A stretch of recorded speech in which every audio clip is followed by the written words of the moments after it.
పిల్లలు కావాలనే మీ కలను నెరవేర్చుకోండి. మొదటి కన్సల్టేషన్, మొదటి స్కానింగ్ ఉచితం. వివరాల కొరకు హెగ్డే ఫెర్టిలిటీని సంప్రదించండి. నమస్తే శ్రావణ్ గారు. నమస్తే ఉషా గారు. Mindful millionaire, live rich, happy and successful life part 21. ఇప్పటివరకు 20 ఎపిసోడ్లు మనం చేస్తూ వచ్చాము. ఇందులో చాలా విషయాలు మనం మాట్లాడడం. సక్సెస్ని ఏ విధంగా తెచ్చుకోవాలి, మనీని ఏ విధంగా ఎర్న్ చేయాలి, ఎలా ఇన్వెస్ట్మెంట్ పెట్టొచ్చు, హెల్త్ గురించి ఎలా కాన్షియస్గా ఉండాలి, అవేర్నెస్ అంటే ఏంటి, డిసిప్లిన్ అంటే ఏంటి, యాటిట్యూడ్ గురించి మనం మాట్లాడడం, ఇలా చాలా విషయాలు మనం చెప్పుకుంటూ వచ్చాము. ఈ 7 డేస్లో మైండ్ఫుల్ మిలీనియర్ అంటే డబ్బు సంపద కోసం మాత్రమే ఉంటుందా ఈ సెషన్? ఎవరైనా అటెండ్ అవ్వచ్చా? 7 రోజులు అసలు ఏం చెప్తారనే దానిపై చాలా ఎక్కువ మంది అడుగుతున్నారు. ఫస్ట్ పార్ట్ 21 ముందు మాట్లాడే ముందు దీని గురించి ఒకసారి చెప్తారా? అంటే ఏ విధంగా ఉండే అవకాశం ఉంటుంది? సో ఫస్ట్ ఆఫ్ ఆల్ ఏంటంటే మనం ఈ 7 డేస్లో ఏం మాట్లాడుకుంటామంటే అసలు సక్సెస్ మైండ్ సెట్ అంటే ఏంటి, మనం ఒక డ్రీమ్ని అచీవ్ చేయాలంటే మనం అనుకున్న లక్ష్యాలు సాధించడానికి అసలు ఎటువంటి మైండ్ సెట్ ఉండాలి. దాంతోపాటు కొన్ని భయాలు మనల్ని వెనక్కి లాగుతుంటాయి, లిమిటింగ్ బిలీఫ్స్ ఉంటాయి. మనం ఒక పని చేయగలిగే సామర్థ్యం ఉన్నా సరే దాన్ని పోస్ట్ పోన్ చేస్తుంటాం, ప్రొక్రాస్టినేషన్ చేస్తూ ఉంటాం. అలాగే కొన్నిసార్లు మన మీద మనకి సెల్ఫ్ డౌట్ వస్తూ ఉంటుంది. ఎక్కడో ఏదో జరిగిన సంఘటన మన మైండ్లో బలంగా నాటుకుపోయి మన ఫుల్ పొటెన్షియల్గా పర్ఫామ్ చేయలేకుండా చేస్తూ ఉంటుందన్నమాట. సో వీటి గురించి మాట్లాడుకుంటాం. అలాగే టైము, ఎనర్జీ, ఫోకస్, మెమరీ వీటన్నిటి గురించి కూడా మనం అర్థం చేసుకుంటాం. స్ట్రెస్ గురించి, స్లీప్ మేనేజ్మెంట్, 1/3 ఆఫ్ లైఫ్ మనం పడుకుంటాం, దాని గురించి మనం నేర్చుకుంటాం. అలాగే గ్రాటిట్యూడ్, ఫర్గివ్నెస్ గురించి, అలాగే హెల్త్ లైఫ్. నేను ఎప్పుడూ చెప్తూనే ఉన్నా, ఫిజికల్ హెల్త్ ఒక్కటే మనకు కనిపిస్తుంది, mental, emotional and spiritual health కనపడదు.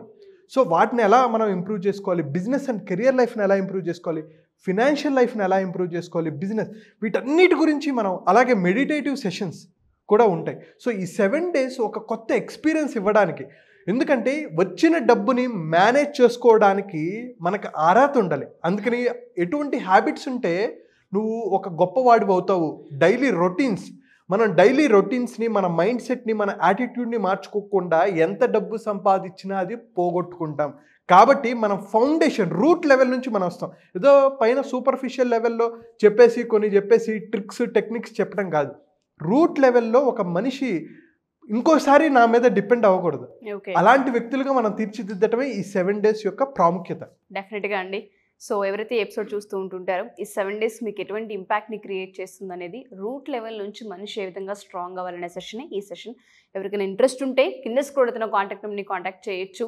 20 ఎపిసోడ్లు చూసిన మీకు ఒక ఎక్స్పీరియన్స్ వచ్చి ఉంటుంది. సెషన్ ఏ విధంగా ఉంటుంది, అందులో ఏమేమి చెప్తూ ఉంటుంటారు, మీకు ఎంత హెల్ప్ అవుతుంది అనేది. సో ప్రత్యేకించి దీని గురించి నేను పెద్దగా మీకు ఎక్స్ప్లెయిన్ చేయాల్సిన పని లేదు. ఒకసారి ఎక్స్పీరియన్స్ చేయండి, అది ఏ విధంగా ఉంటుంది మీరు లైవ్లో ఎక్స్పీరియన్స్ చేయొచ్చు. 100% money back guarantee and double money. Satisfy అవ్వకపోతే నేను ఇచ్చినట్టు మీరు టాస్క్స్ కంప్లీట్ చేసి వర్క్ షీట్స్ ఇస్తాం మనం. దాంట్లో మీరు రాస్తే, ఎప్పుడైతే మనిషి రాస్తాడో ఆలోచన విధానం మారుతూ ఉంటుంది. సో నేను చెప్పినట్టు చేస్తే 7 డేస్లో మీకు ఖచ్చితంగా అద్భుతమైన రిజల్ట్స్ వస్తాయి. మీరు అన్నీ చేసి, నేను చెప్పినట్టు చేసి మీకు రిజల్ట్స్ రాలేదా, డెఫినెట్లీ నేను రెస్పెక్ట్ చేస్తాను.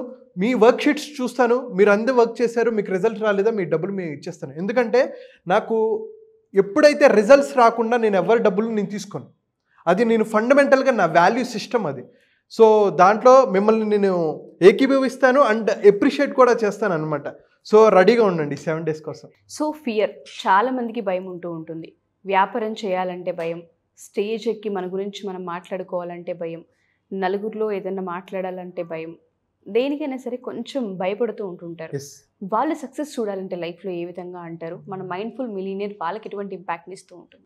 భయం, అసలు ఎన్ని రకాల భయాలు ఉంటాయంటే చాలా రకాల భయాలు ఉంటాయి. అయితే ఈ భయాల్లో మెయిన్గా చెప్పుకోవాల్సినవి 2 ఫియర్స్ ఉంటాయి.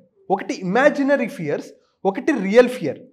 ఇమాజినరీ ఫియర్ అంటే ఏంటి అంటే వీళ్ళు ఎక్కువ ఊహించుకుంటారు. అసలు యాక్చువల్గా జరిగేది చాలా చిన్నదే, రియల్లో అది చిన్నదే, కానీ దాన్ని తలుచుకుంటూ బాధపడుతూ ఎక్కువ భయపడిపోయి వాళ్ళు ముందుకు వెళ్ళకుండా ఆగిపోతూ ఉంటారు.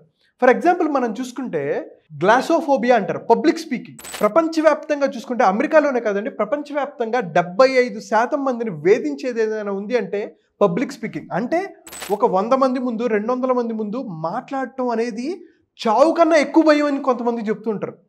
వణికిపోతారు, చెమటలు వచ్చేస్తాయి, గుండె ఫాస్ట్గా కొట్టుకుంటుంది, కళ్ళు బయలు గమ్మేస్తుంటాయి, అసలు వాళ్ళు ఏంటి అనేది కూడా మర్చిపోతూ ఉంటారు.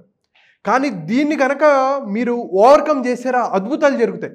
సింపుల్ ఎగ్జాంపుల్ నేను చెప్తాను. నేను చిన్నప్పుడు ఫస్ట్ టైం స్టేజ్ ఎక్కినప్పుడు వణికిపోయా. ఎంతోమంది నవ్వారు, హేళన చేశారు. అరే అరే ఎందుకురా నువ్వు ఈ మాత్రం చెప్పడానికి స్టేజ్ ఎక్కేవా అన్నారు. ఒకసారి అన్నారు, 2 సార్లు అన్నారు.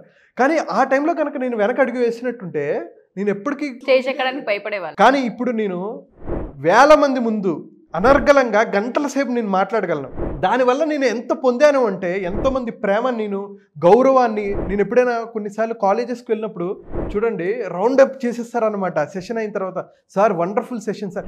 ఈవెన్ కొంతమంది స్టూడెంట్స్ రష్యాలో మెడిసిన్ చేస్తున్న వాళ్ళు కూడా సార్ మీరు అప్పుడు చెప్పిన సెషన్ నాకు ఇంకా గుర్తుందని చెప్తారు. ఇది నా గొప్పతనం కోసం చెప్పట్లా, ఇది అందరికీ ఎక్స్పీరియన్స్ అవుతుంది. లైఫ్లో ఒక టైం మనం స్టేజ్ మీదకి ఎక్కి మాట్లాడాలంటే భయపడతాం, మన వ్యూస్ని షేర్ చేసుకోవడానికి భయపడతాం.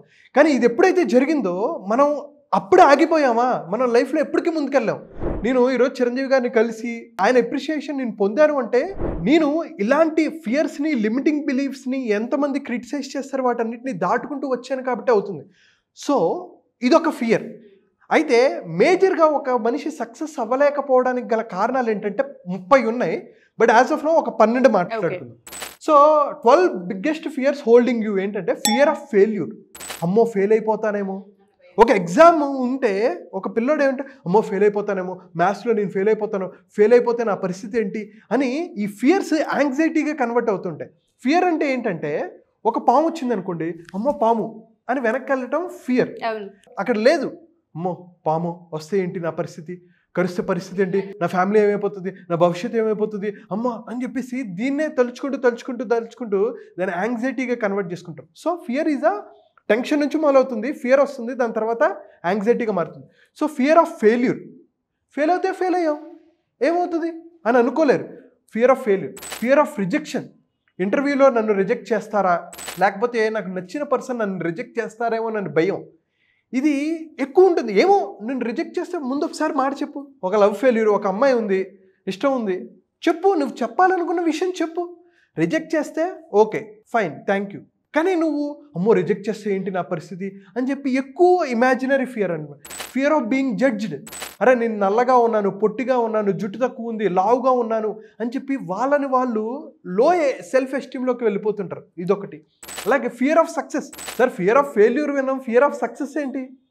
కొంతమందికి ఏంటంటే అమ్మో నేను అంత సక్సెస్ అయిపోతే నేను ఎక్కడికి వెళ్ళలేను, కనీసం రెస్టారెంట్కి వెళ్ళి తిన్నా నన్ను చుట్టుముట్టేస్తూ ఉంటారు, అంత డబ్బులు సంపాదిస్తే నేను మేనేజ్ చేసుకోలేనేమో అని చెప్పి ఆ సక్సెస్ని అచీవ్ చేసిన తర్వాత నేను దీన్ని మేనేజ్ చేసుకోలేనేమో, హ్యాండిల్ చేయలేనేమో అనే భయంతోనే ఉంటారు కొంతమంది. అలాగే ఫియర్ ఆఫ్ కమిట్మెంట్. ఈ సెషన్స్కి నేను అడిగేది కమిట్మెంట్. నేను 7 రోజులు చెప్పింది నువ్వు చేయటం కమిట్మెంట్. కానీ ఆ కమిట్మెంట్ అంటే అమ్మో కమిట్మెంటా, పెళ్ళి అమ్మో పెద్ద కమిట్మెంట్, నేను కమిట్మెంట్ తీసుకోలేను అని కొంతమంది అనుకుంటారు. కొంతమంది ఫియర్ ఆఫ్ ఇల్ హెల్త్. నాకు రోగం వచ్చేస్తే ఎలా, నాకు క్యాన్సర్ వచ్చేస్తే ఎలా, నాకు షుగర్ వస్తే ఏంటి, నాకు కళ్ళు పోతే ఏంటి అని చెప్పి ఇల్ హెల్త్ మీద ఎక్కువ ఆలోచిస్తూ భయపడుతూ ఉంటారు అనమాట. అదొకటి. అలాగే ఫియర్ ఆఫ్ షేమ్. నన్ను షేమ్ చేస్తారేమోనని. Fear of change. Technology change అయిపోతే నా పరిస్థితి ఏంటి, నా జాబ్ పోతే, వీళ్ళు మారిపోతే, వీళ్ళ మైండ్ సెట్ మారిపోతే అని చెప్పి వేరే వాళ్ళు చేంజ్ అయిపోతే నా పరిస్థితి ఏంటి అనే భయంతో ఇంకా ఎక్కువ బతుకుతూ ఉంటారు. అలాగే ఫియర్ ఆఫ్ క్రిటిసిజం. స్టేజ్ ఎక్కి మాట్లాడాలన్నా లేకపోతే నీ వ్యూస్ షేర్ చేసుకోవడానికి కూడా ఎవరు ఏమనుకుంటారో, క్రిటిసైజ్ చేస్తారేమో, విమర్శిస్తారేమో. ఈవెన్ మాకు ఉంటుందండి, మేము ఇప్పుడు వీడియోస్ చేస్తాం, కొంతమంది కింద కామెంట్ బాక్స్లో తిడతారు. ఒక 100 మందిలో 80 మంది 90 మంది పొగిడారు అనుకోండి, 10 మంది చీ నీకు చెప్పడం రాదు, నీ మొహం చూసుకున్నావా, ఏదో ఒకటి కామెంట్ చేస్తూనే ఉంటారు. ఇప్పుడు నేను ఈ 10 మంది చూసి కుంగిపోవాలా, ఈ 90 మంది చూసి పొంగిపోవాలా? సో మనల్ని ఏది చేసినా గొప్ప వాళ్ళని కూడా విమర్శిస్తూనే ఉంటారు, గొప్ప వాళ్ళని విమర్శిస్తూనే ఉంటారు. రజనీకాంత్ గారిని విమర్శించలేదా, అమితాబ్ బచ్చన్ గారిని, చిరంజీవి గారిని విమర్శించలేదా, సచిన్ గారిని, అందరిని విమర్శిస్తూనే ఉంటారు. కానీ అది మన పొటెన్షియల్ని ఆపకూడదు. అలాగే ఫియర్ ఆఫ్ లోన్లీనెస్. ఇది పెద్దవాళ్ళకి ఎక్కువ ఉంటుంది, అదొకటి. And fear of being unloved. అంటే నన్ను ఎవరో ప్రేమించకపోతే, నేను ఒంటరివాడిని అయిపోతే నా పరిస్థితి ఏంటి. యూత్లో కూడా కొంతమందికి ఏంటంటే ఫియర్ ఆఫ్ బీయింగ్ అన్లవ్డ్. అంటే నన్ను ఎవరో ప్రేమించేట్లా, నేను ఒంటరివాడిని అయిపోతే పరిస్థితి ఏంటి అని చాలామందికి ఉంటుంది. అలాగే ఫియర్ ఆఫ్ లూజింగ్ మనీ. డబ్బు సంపాదిస్తారు, అమ్మో డబ్బు ఎక్కడ పోతుందో అని వీళ్ళకి భయం. ఇలాంటివి చెప్పాలంటే బోల్డ్ అండ్ ఫియర్స్ ఉన్నాయి. దాంట్లో కొన్ని ఏంటంటే డిసిడోఫోబియా. అంటే వాళ్ళు నిర్ణయాలు తీసుకోలేరు, నిర్ణయాలు తీసుకోవాలంటే భయం. తర్వాత ఇంకా చూడండి గామాఫోబియా, పెళ్లి చేసుకోవాలన్నా రిలేషన్షిప్లోకి వెళ్ళాలన్నా వీళ్ళకి భయం. ఎందుకంటే వీళ్ళకి పాస్ట్ ఎక్స్పీరియన్స్ ఏదో ఉంది, ఏదో బ్రేకప్ అయి ఉండొచ్చు, లేకపోతే డివోర్స్ అయి ఉండొచ్చు, ఇంకా నాకొద్దు, నేను ఇలానే ఉంటాను, నేను ముందుకు వెళ్ళను అని చెప్పి ఆగిపోతూ ఉంటారు. అలాగే కొంతమంది ఆంథ్రోపోఫోబియా, ఫియర్ ఆఫ్ పీపుల్, అంటే 10 మందిలోకి వెళ్ళాలంటే వీళ్ళకి భయం. వీళ్ళకి మంచి స్కిల్స్ ఉంటాయి, టాలెంట్ ఉంటుంది, కానీ జనాల్లోకి వెళ్ళాలంటే భయం, మాట్లాడాలంటే భయం. 10 మందిని చూస్తే మూలకి వెళ్ళిపోతారు అనమాట వీళ్ళు.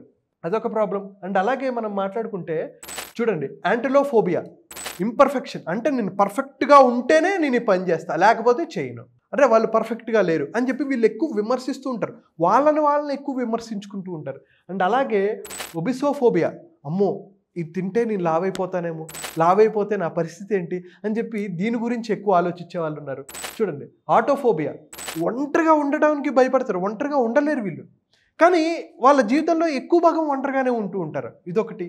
తర్వాత చూస్తే డెప్నోఫోబియా అని, అంటే వీళ్ళది ఏంటంటే పరిస్థితి, ఒక ఫంక్షన్కి వెళ్ళారు అనుకోండి, లేకపోతే ఒక రెస్టారెంట్కి వెళ్ళారు, వీళ్ళు నలుగురితో కలిసి కూర్చొని తినలేరు. అమ్మో అందరూ నా వైపు చూస్తున్నారేమో, చూస్తుంటే నాకేంటోలా అనిపిస్తుంది, ఇలా మధ్యలో నేను కూర్చొని తినగలనా అని చెప్పేసి వాళ్ళు కూడా మళ్ళీ ప్లేట్ పట్టుకుని ఎక్కడికో మూలకెళ్ళి ఫాస్ట్గా తినేస్తుంటారు. అమ్మ ఎవరు చూడట్లేదు కదా అని అనుకుంటూ తింటూ ఉంటారు. సో ఇలాంటివి ఎన్నో ఫియర్స్, ఇంకా మాట్లాడుకుంటే దీని గురించి నేను 1.5-2 గంటలు దీని గురించి మాట్లాడతాను. అయితే జీవితంలో ఫియర్లెస్గా ఉండాలి అని నేను చాలాసార్లు చెప్తుంటాను. అలా అని చెప్పి ఫియర్లెస్గా ఉన్నానని చెప్పి వెళ్ళిపోయి రోడ్డు మీద నుంచి ట్రైన్ రా చూసుకుందాం, ఎత్తెక్కి దూకేస్తా, అది కాదండి. అవి రియల్ ఫియర్స్, కానీ ఇవన్నీ ఇమాజినరీ ఫియర్స్. నిజంగా ఇవి బయట దీని ఇంపాక్ట్ చాలా తక్కువ. ఇప్పుడు నేను స్టేజ్ మీదకి వచ్చి మాట్లాడాను, ఈ వీడియో మనం చేసామండి, ఈ వీడియో బాగా రాలా, కొంతమంది తిడతారు, దీనివల్ల నాకు వచ్చే నష్టం ఏంటి? మీరైతే నేర్చుకుంటాం. ఎవరైనా నిజంగా ఉంటే అరే అవును కదా, నేను సరిగ్గా చెప్పలేదు కదా, ఇంకొంచెం ఎలా బాగా చెప్పాలి, ఓహో నేను ఇలాంటి మాట అన్నానా, ఈ మాట ఇక్కడ నేను బెటర్ చేసుకో, దాని నుంచి నేను నేర్చుకుంటే నేను ఇంకా బెటర్కి వెళ్తాను తప్ప, తిట్టాడు కదా నేను ఇంకెప్పుడు జీవితంలో వీడియోలు చేయను, అమ్మో ఎప్పుడు కెమెరా మీద నేను ఉన్నాను, అమ్మో వీళ్ళు ఇంతమంది చూస్తున్నారు అని అనుకుంటే నా గ్రోత్ ఆగిపోవట్లేదు. సో గుర్తుపెట్టుకోండి, మీ గ్రోత్ని ఆపుతుంది మీరే. మీలో ఉన్న భయాలు, మీలో ఉన్న లిమిటింగ్ బిలీఫ్సే మిమ్మల్ని ఆపేస్తున్నాయి. ఆడవాళ్ళకంటే ఎన్నో భయాలు ఉంటాయి. బల్లిని చూస్తే భయపడతారు, బొద్దింకని చూస్తే భయపడతారు. అసలు బొద్దింక ఏమనుకో, అమ్మా నువ్వు అంత ఉన్నావు, నువ్వు కాలేసి తొక్కితే నేను చచ్చిపోతా, నువ్వు నన్ను చూసి భయపడతావేంటి అని బొద్దింకకి మాటలు వస్తే ఇదే మాట్లాడుతుంది. నేను అందుకనే సెషన్స్లో ఏం చెప్తానంటే, బల్లికి భయపడే భార్య పులికి కూడా భయపడని భర్తని భయపెడుతుంది. అలాంటిది బొద్దింకకి భయపడతాం, అరే అమ్మో నేను చూశానండి చాలామందిని. అదే అవన్నీ ఇమాజినరీ ఫియర్స్ కదా.